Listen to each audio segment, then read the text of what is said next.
اس کی ہڈیاں کڑکڑا گئیں، آنکھیں ابل پڑی اور چہرہ سرخ ہو گیا۔ ڈاکٹر نے پمپ کرنے والی ٹیوب کو دبا کر آہستہ سے چھوڑا تو ابلتا ہوا سرخ خون سرنج سے گزر کر پلاسٹک کی تھیلی سے ہوتا ہوا دوسری جانب پڑی ہوئی بوتل میں گرنے لگا۔ یہی وہ لمحہ تھا جب میٹر کی سرخ سوئی نے تھرکنا شروع کر دیا، جیسے اس میں اچانک جان پڑ گئی ہو۔ یقیناً اسی لمحے مسز فراز کی روح اس کے جسم سے خارج ہو کر میٹر میں جمع ہونے لگی تھی، جس سے میٹر کی سوئی تیزی سے تھرکتی ہوئی اوپر اٹھنے لگی تھی۔ پہلی بوتل خون سے بھر گئی تو ڈاکٹر نے پائپ کا سرا دوسری بوتل میں لگا دیا۔ مسز فراز کا رنگ زرد ہوتے ہوتے بالکل سفید ہو گیا اور میٹر کی سوئی آہستہ رفتار سے اٹھتی ہوئی 25 کے ہندسے پر تھرکنے لگی۔ ابھی خون کا ایک ایک بوند گر رہا تھا، چند لمحوں بعد وہ بھی ختم ہو گیا۔ مسز فراز کے جسم میں دوڑتے ہوئے خون کا آخری قطرہ تک ان بوتلوں میں جمع ہو چکا تھا۔ تمام خون نکل آنے کے بعد میٹر کی سوئی ایک جگہ ساکت ہو گئی۔ ڈاکٹر نے خون کی بوتلوں پر کارک لگا کر الماری میں احتیاط سے رکھ دیا، جہاں ایسی دوسری بوتلیں خون سے بھری ہوئی تھیں۔ الماری کو لاک کرنے کے بعد مسز فراز کی لاش سے سوئی نکالی اور اسے پانی سے بھری ہوئی ٹرے میں رکھ دیا، پھر میٹر کو چیک کرنے لگا۔ اس کے چند اسکرو ٹائٹ کیے اور تمام نالیاں اور تار اس سے جدا کر دیے۔ میٹر کا سلسلہ منقطع کرنے کے بعد خول اس کے سر سے اتار دیا گیا، رسی بھی کھول دی گئی جس سے اس کا جسم بندھا ہوا تھا۔ اس کام سے فارغ ہو کر اس نے چھری اٹھائی اور کسی ماہر قصاب کی طرح اس کے دونوں رانوں سے گوشت کاٹ کر ٹرے میں رکھ دیا۔ آخری نظر لاش پر ڈال کر مطمئن انداز میں کوٹھری کی طرف بڑھنے لگا جس میں اس نے اپنی ماں کو بند کر دیا تھا۔ ڈاکٹر کو دیکھتے ہی وہ بےتاب ہو کر چیخنے اور اچھلنے لگی۔ ڈاکٹر نے دروازہ کھولا تو وہ دیوانہ وار اس کمرے کی طرف بھاگی جہاں مسز فراز کی لاش موجود تھی۔ جاتے ہی لاش پر بھوکے بھیڑیے کی طرح ٹوٹ پڑی اور اس کا گوشت دانتوں سے نوچنے لگی۔ جب پیٹ بھر گیا تو لاش کو گھسیٹ کر کوٹھڑی میں لے گئی اور لاش کو بغور دیکھنے لگی۔ ڈاکٹر نے اتنا لذیذ اور خوبصورت گوشت کافی مدت کے بعد کھایا تھا۔ وہ ایک انتہائی محتاط قسم کا آدمی تھا۔ اس کی خون آشام زندگی میں یہ دوسرا موقع تھا جب اس نے براہ راست کسی انسان پر ہاتھ ڈالا تھا، ورنہ وہ ہمیشہ دوسروں کے کندھوں پر بندوق رکھ کر چلانے والا شکاری تھا۔ اس کی بزدلی کی وجہ سے اسے اکثر پیاس کا سامنا کرنا پڑتا تھا۔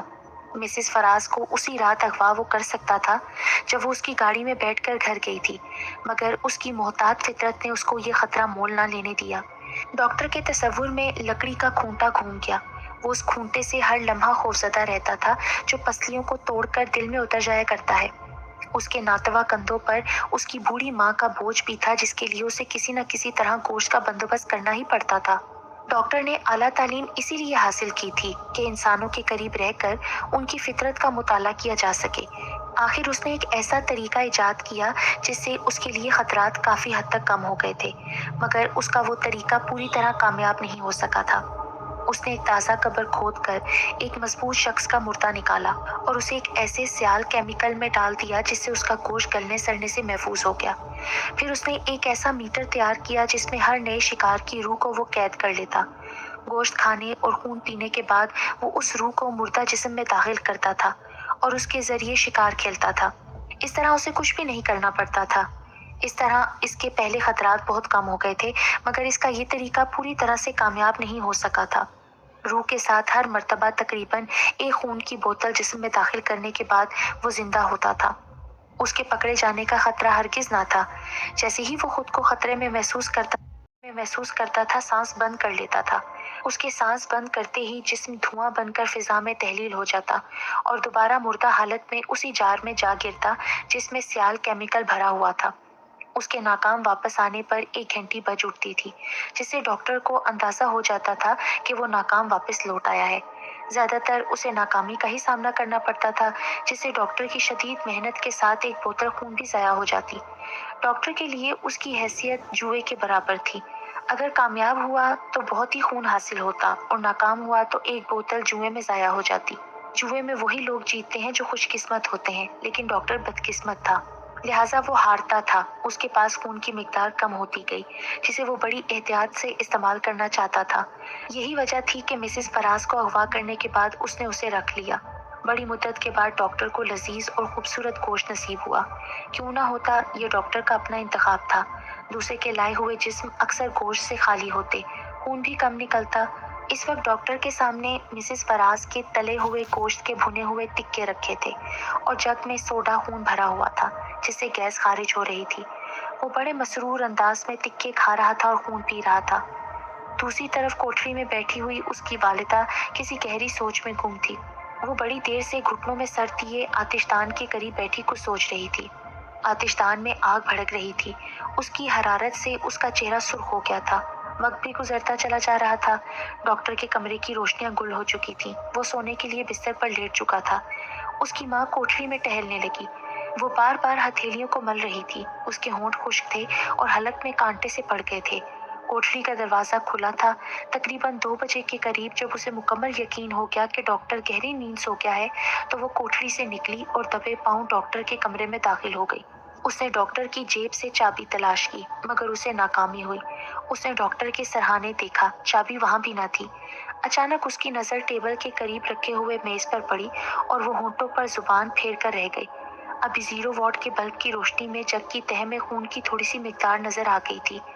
اس نے جلدی سے جگ اٹھایا اور اسی طرح ہونٹوں سے لگا لیا۔ 1 منٹ کی بھی دیر ہو گئی تو ڈاکٹر اس سے چھین لے گا۔ خون 2 گھونٹ سے زیادہ نہ تھا۔ ہونٹوں سے علیحدہ کرنے کے بعد وہ جگ کو انگلی سے صاف کر کے انگلی چاٹنے لگی۔ جگ کو اچھی طرح سے صاف کرنے کے بعد ٹیبل پر رکھ دیا اور گلاس اٹھا کر اسے دی انگلی سے کھرچنے لگی۔ اسی وقت شیشے کا جگ ٹیبل سے نیچے گر پڑا اور چھناکے کی آواز سے ٹوٹ کر فرش پر بکھر گیا۔ دھماکے کی آواز پیدا ہونے سے ڈاکٹر کی آنکھ کھل گئی۔ اس نے لائٹ آن کی۔ ماں کو گھورنے لگا۔ اس کا دل پوری طرح سے دھڑک رہا تھا اور چہرے پر خوف کے سائے پھیل گئے۔ وہ چیخا۔ اس کی ماں رحم طلب نظروں سے اس کی طرف دیکھنے لگی۔ کیا بات ہے؟ کیوں آئی ہو تم؟ ڈاکٹر نے سختی سے پوچھا۔ صرف چند گھونٹ خون پلا دو، میرا حلق خشک ہو رہا ہے، جان نکل رہی ہے۔ ڈاکٹر کی آنکھوں میں ہمدردی کے آثار پیدا ہو گئے۔ مجھے افسوس ہے، میں تمہاری پیاس نہیں بجھا سکتا۔ بہاری کی بے وقوفی نے ہمیں سخت مفلوج الحال بنا دیا ہے۔ میں نے زبردست رسک لے کر اپنی کوششوں سے یہ خوراک پیدا کی ہے۔ تم فی الحال ابھی گزارا کرو اور پانی پی کر حلق کو تر کرنے کی کوشش کرو۔ جلدی ہم خود کفیل ہو جائیں گے، پھر تم جی بھر کے اپنی پیاس بجھا لینا۔ ایسا وقت میری موت کے بعد ہی آئے گا۔ میں پیاس سے مر رہی ہوں۔ خدا کے لیے مجھے صرف چند گھونٹ دے دو۔ اس وقت تو ناممکن ہے۔ میرے پاس خون کا اتنا ذخیرہ نہیں ہے کہ میں تمہیں شریک کر سکوں۔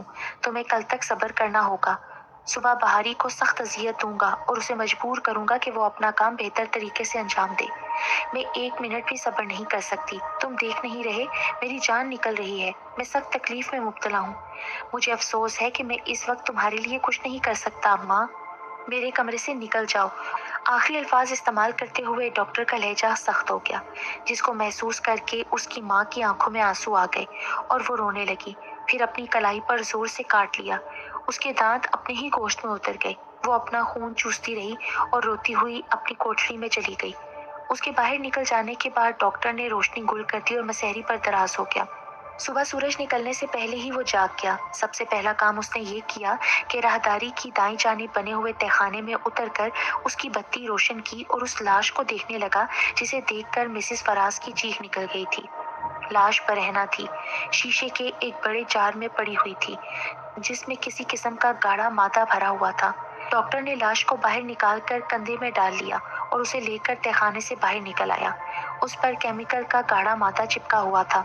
گرم پانی سے غسل دینے کے بعد اس کی جلد صاف کی اور جسم چمکدار نکل آیا۔ غسل کرنے کے بعد ڈاکٹر نے اسے دوبارہ اٹھا لیا۔ اس مرتبہ اس کا رخ آپریشن تھیٹر کی طرف تھا۔ آپریشن تھیٹر کے آتش دانوں میں دونوں طرف آگ کے شعلے بھڑک رہے تھے جس سے کافی گرمی پیدا ہو گئی تھی۔ لاش کی موجودہ حالت مسز فراز کی لاش سے ملتی جلتی تھی۔ ڈاکٹر زور زور سے لاش کی مالش کرنے لگا۔ 2 گھنٹے کی شدید محنت کے بعد لاش نے حرارت جذب کی اور میٹر کی سوئی دھیرے دھیرے نیچے گرنے لگی۔ مسز فراز کی روح دھیرے دھیرے اس لاش میں اتر رہی تھی اور اس میں ہلکا ہلکا سا ارتعاش پیدا ہوتا جا رہا تھا۔ اب اس کا سینہ باقاعدہ اوپر نیچے حرکت کر رہا تھا جس سے سانس کی آمد و رفت کا پتہ چلتا تھا۔ جب میٹر سر پر پہنچ گیا تو ڈاکٹر نے میز سے نلکیاں اور تار جدا کیے اور خول بھی اس کے چہرے سے ہٹا دیا۔ اب ٹیبل پر لاش کی جگہ ایک زندہ انسان تھا جو آنکھیں کھول کر ڈاکٹر کی طرف دیکھ رہا تھا۔ چند لمحے تک اس کی آنکھیں ہر قسم کے جذبات سے آری رہیں۔ اچانک ان میں نفرت کی چنگاریاں پھوٹنے لگیں تو ڈاکٹر مسکرانے لگا۔ بہاری، ابھی تمہاری کوتاہیوں کی وجہ سے ہمیں سخت تکلیف کا سامنا کرنا پڑا۔ میں نے فیصلہ کیا کہ ہماری اس تکلیف کا تمہیں بھی حصہ دار بننا چاہیے۔ ڈاکٹر نے ہاتھ میں پکڑا ہوا نشتر اس کی ران میں پیوست کر دیا تو شدید تکلیف سے وہ چیخا، مگر اس کے ہاتھ آزاد ہوتے تو وہ یقیناً ڈاکٹر کا گلا گھونٹ دیتا، مگر وہ بے بس تھا۔ ڈاکٹر نے نشتر نکال کر دوبارہ دوسری جگہ گاڑ دیا تو وہ زور زور سے چیخا۔ ڈاکٹر اس کی چیخوں سے محظوظ ہوتا رہا۔ پھر ڈاکٹر کی منت سماجت پر وہ اتر آیا اور آئندہ حکم عدولی کی تکمیل نہ کرنے کا وعدہ کرنے لگا۔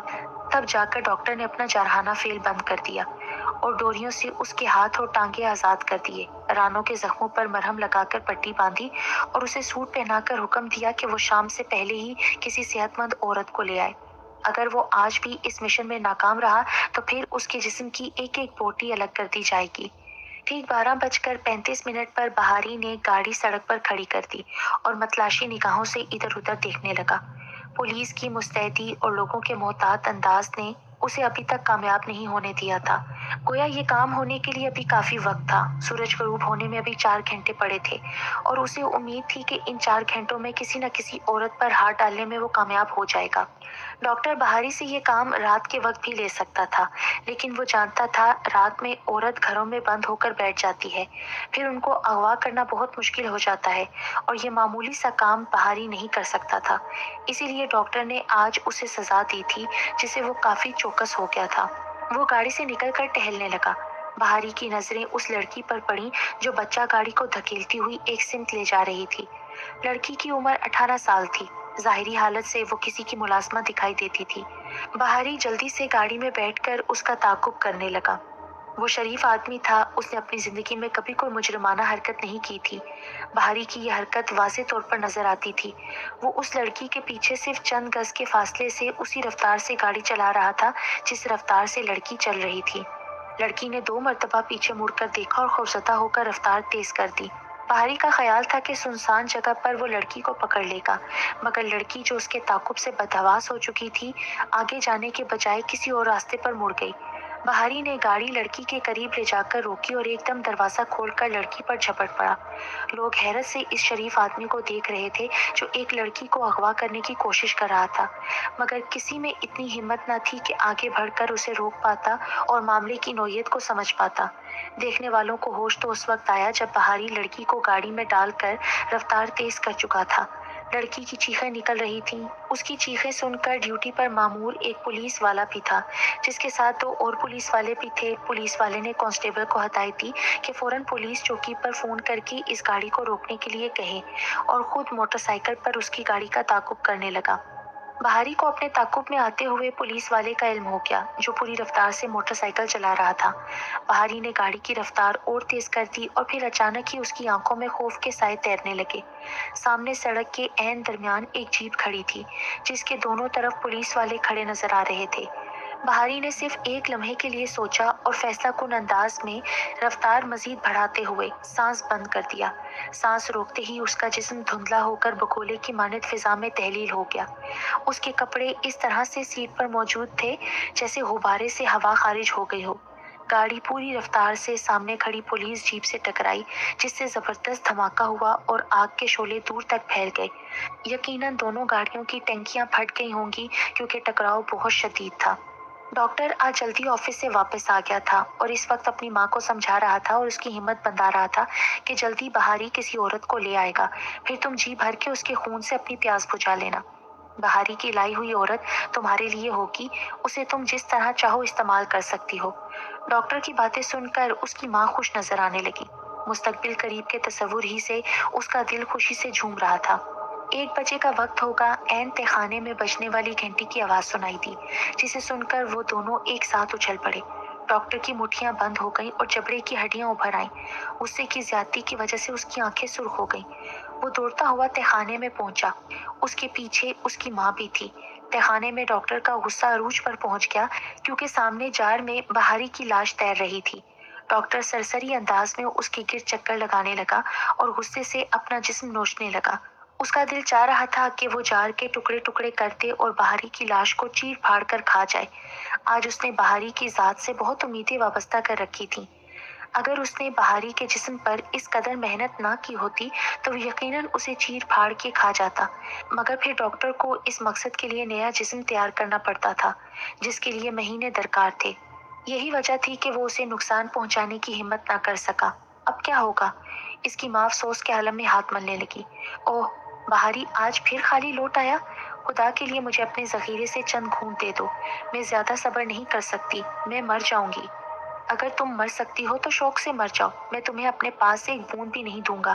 معلوم نہیں اب کتنے دن انتظار کرنا پڑے گا۔ کیا تم چاہتی ہو کہ میں اپنی جمع شدہ پونجی تمہارے حوالے کر کے خود مر جاؤں؟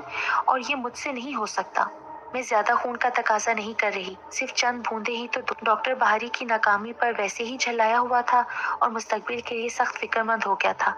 اب اس کا حد سے بڑھتا ہوا اصرار دیکھ کر وہ غصے میں بھر گیا اور چیخ کر بولا، میں تم سے کہہ چکا ہوں کہ میرے پاس خون کی مقدار بہت کم رہ گئی ہے، اس میں کسی کو حصے دار نہیں بنا سکتا۔ بہتری اسی میں ہے کہ مجھے تنگ نہ کرو اور میری آنکھوں سے دور ہو جاؤ۔ سراسر ظلم ہے، تم درندے ہو، میں اس کے خلاف احتجاج کروں گی۔ تم تنہا میرے سامنے بیٹھ کر اپنی پیاس نہیں بجھا سکتے جبکہ میں کئی دنوں کی پیاسی ہوں۔ آخر تم کو مجھ پر رحم کیوں نہیں آتا؟ تمہارا دل اس قدر پتھر کیوں ہو گیا ہے؟ بس آج میں اپنا حصہ لیے بغیر نہیں جاؤں گی۔ تمہاری یہ مجال، میں دیکھتا ہوں کہ تم اپنا حصہ مجھ سے کیسے وصول کرتی ہو۔ ڈاکٹر نے اسے زور سے دھکا دیا، وہ اپنی کمزور ہڈیوں کے ساتھ ساتھ کمرے سے باہر جا گری۔ وہ پھر اٹھ کر ڈاکٹر پر جھپٹ پڑی اور زور زور سے چیختے ہوئے اسے نوچنے اور کھرچنے لگی۔ ڈاکٹر صرف اپنا دفاع ہی کر رہا تھا جبکہ اس عورت کا حملہ جارحانہ تھا۔ مجبوراً ڈاکٹر کو بھی قدم اٹھانا پڑا۔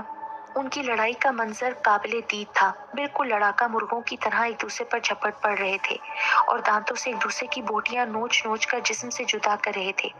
کافی دیر تک اسی طرح لڑتے رہے، یہاں تک عورت نڈھال ہو کر گر پڑی۔ ڈاکٹر نے اسے اس کی چوٹی سے پکڑ کر گھسیٹا اور کوٹھڑی میں ڈال دیا، جہاں وہ بڑی دیر تک اپنے زخموں سے خون چاٹتی رہی اور سسکتی رہی۔ اسی عالم میں شام کے اندھیرے چھا گئے۔ اس عورت نے آتش دان میں لکڑیاں بھی نہ جلائی تھیں۔ سردی کی شدت سے ہاتھ پاؤں کانپ رہے تھے، دانت پر دانت بج رہے تھے اور رگوں میں خون جمتا ہوا محسوس ہو رہا تھا۔ حالانکہ کوٹھڑی میں آگ جلانے کے لیے ہر چیز موجود تھی مگر اس نے آگ نہ جلائی۔ ہاں، سردی سے ٹوٹتی رہی۔ اگر وہ آج آگ جلا لیتی تو اس کی حرارت سے اسے یقیناً نیند آ جاتی، مگر وہ سونا نہیں چاہتی تھی کیونکہ اتنی دیر کی سوچ بچار کے بعد اس نے ایک اہم فیصلہ کیا تھا، انتہائی خطرناک فیصلہ۔ اگر وہ اپنے مقصد میں کامیاب ہو جاتی تو اس کا ہر دن عید اور ہر رات شب رات ہوتی، پھر وہ ہر چیز کی تنہا مالک ہوتی۔ تقریباً 2 بجے کے قریب اس نے آگ جلا کر اپنے جسم کو اچھی طرح سے گرم کیا۔ جب اس کے ٹھنڈے ہاتھ پاؤں کام کرنے لگے، بالکل تیار ہو گئے، تو اس نے آتش دان کے قریب پڑی ہوئی لکڑیوں میں سے ایک بھاری لکڑی کا انتخاب کیا اور اسے ہاتھوں میں مضبوطی سے پکڑ کر دبے قدموں وہ چلتی ہوئی کھڑکی سے باہر آ گئی۔ ڈاکٹر اپنے کمرے میں بے خبر سو رہا تھا۔ لکڑی کی پہلی ضرب سے ڈاکٹر کی آنکھوں میں سورج اتر آیا۔ اس عورت نے احتیاطاً ایک اور ضرب لگا دی۔ جب اسے اچھی طرح سے یقین ہو گیا کہ ڈاکٹر اب حرکت کرنے کے لائق نہیں تو وہ ڈاکٹر کے جسم کو گھسیٹ کر آپریشن تھیٹر میں لے گئی۔ ٹیبل پر اچھی طرح سے کسنے کے بعد اس کے چہرے پر خول فٹ کیا۔ خول کی تمام نالیاں اور تاریں میٹر کے ساتھ ٹھیک جگہ پر لگانے کے بعد ڈاکٹر کے سینے میں سرنج کی سوئی اتار دی۔ اس پر ڈاکٹر کو ہوش آ گیا۔ اس نے آنکھیں کھول کر اپنی ماں کی طرف دیکھا اور خوف سے اس کی گھگی بن گئی۔ ڈاکٹر کو زیادہ دیر تک خوفزدہ رہنے کا موقع نہ مل سکا۔ اس کی روح بڑے آرام سے میٹر میں چلی گئی اور تمام خون بوتلوں میں جمع ہو گیا۔ میٹر کے اسکرو ٹائٹ کرنے کے بعد اس نے تار جدا کیے، ڈاکٹر کی لاش کو ڈوریوں سے کھول کر بڑی نفاست سے اس کے ٹکڑے کیے، لمبے لمبے سلاخوں پر چڑھا کر اپنی کوٹھڑی میں چلی گئی جہاں آتش دان میں آگ دہک رہی تھی۔ صبح تک وہ خوشی سے ناچتی رہی، ڈاکٹر کے گوشت کے بھنے ہوئے تکے کھاتی رہی، صبح تک سوتی رہی۔ جب اس کی آنکھ کھلی تو سورج غروب ہونے والا تھا۔ اس نے اٹھ کر باقی ماندہ تکوں کو کھایا، خون کے چند گھونٹ پی کر باہر نکل آئی۔ اب وہ اپنے سوچے ہوئے منصوبے کے باقی حصے پر عمل کرنا چاہتی تھی۔ اس نے تہخانے سے بہاری کی لاش آپریشن ٹیبل پر رکھی اور ڈاکٹر کی روح اس میں اتار دی۔ جب وہ زندہ ہو گیا تو اسے حکم دیا کہ وہ اس کے لیے خون کا بندوبست کرے۔ گزشتہ کوتاہیوں کی سزا کے طور پر اس نے بہاری کے جسم میں 2-3 بار نشتر گاڑ کر نکالا۔ اس بار بہاری تکلیف کی شدت سے چیخا نہیں بلکہ خاموشی سے اذیت برداشت کر گیا، تاہم اس کی آنکھوں میں غصہ اور نفرت کا سمندر طوفانی انداز میں تڑپنے لگا۔ جیسے ہی اس نے بہاری کے ہاتھ کھولے، بہاری کا ہاتھ سرکا اور بجلی سی چمکی۔ عورت کی طویل چیخوں سے پوری عمارت لرزنے لگی۔ بہاری کے ہاتھ میں پکڑا ہوا لمبا اور موٹا نشتر پوری تیزی سے بار بار اس عورت کے جسم میں داخل ہو کر باہر نکل رہا تھا۔ یقیناً بدنصیب عورت کو معلوم نہیں تھا کہ بہاری کے ذہن پر قبضہ صرف ڈاکٹر کا تھا، ورنہ بہاری آج کا کام بہت پہلے انجام دے چکا ہوتا۔ بہاری نے نشتر مار مار کر اس عورت کا تمام جسم چھلنی کر ڈالا۔ جب اسے یقین ہو گیا کہ بوڑھی عورت کا ناپاک جسم روح سے خالی ہو گیا ہے تو اس نے ایک لمبا طویل سانس لیا، پھر تہخانے میں جا کر جار کے ٹکڑے کر دیے اور بڑی آزادی سے سانس بند کر کے روح کو اپنے جسم سے خارج کر دیا۔